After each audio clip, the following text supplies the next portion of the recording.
তার গাড়িবহরের সামনে তাকে বহনকারী যে লাল বাসটি সেটির সামনে আমরা সেনাবাহিনীকে দেখতে পাচ্ছি। অত্যন্ত কঠোর নিরাপত্তা, নিশ্ছিদ্র নিরাপত্তার মধ্য দিয়ে বিএনপির ভারপ্রাপ্ত চেয়ারম্যান তারেক রহমান বিমানবন্দর থেকে বের হয়ে, হযরত শাহজালাল আন্তর্জাতিক বিমানবন্দর থেকে বের হয়ে পূর্বাচলে তার জন্য যে গণসংবর্ধনা জন্য যে মঞ্চ তৈরি করা হয়েছে সেই মঞ্চের উদ্দেশ্যে রওনা হচ্ছেন।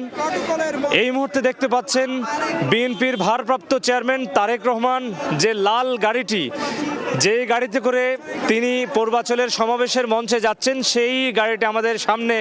সেই মাহেন্দ্রক্ষণ দেশের মানুষ এই দৃশ্যের জন্য এই অপেক্ষা 17 বছরের।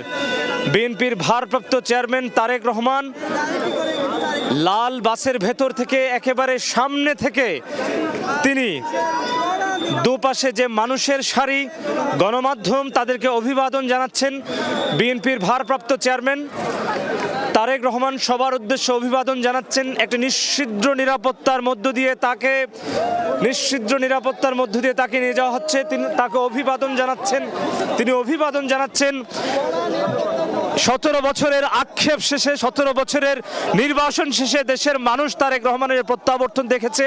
সেই ইতিহাসের সাক্ষী, সেই মাহেন্দ্রক্ষণে আমরা আছি। এই মুহূর্তে একটি অভাবনীয় দৃশ্যের অবতারণা ঘটেছে। তাকে নিশ্ছিদ্র নিরাপত্তার মধ্য দিয়ে সেনাবাহিনী, বিজিবি এবং আইন শৃঙ্খলা রক্ষাকারী বাহিনীর সদস্যরা তাকে নিয়ে যাচ্ছেন এবং তাকে বহনকারীর যে লাল বাসটি, সেই বাসটি ইতিমধ্যে আমাদের সামনে দিয়ে ক্রস করে যাচ্ছে, অতিক্রম করে যাচ্ছে।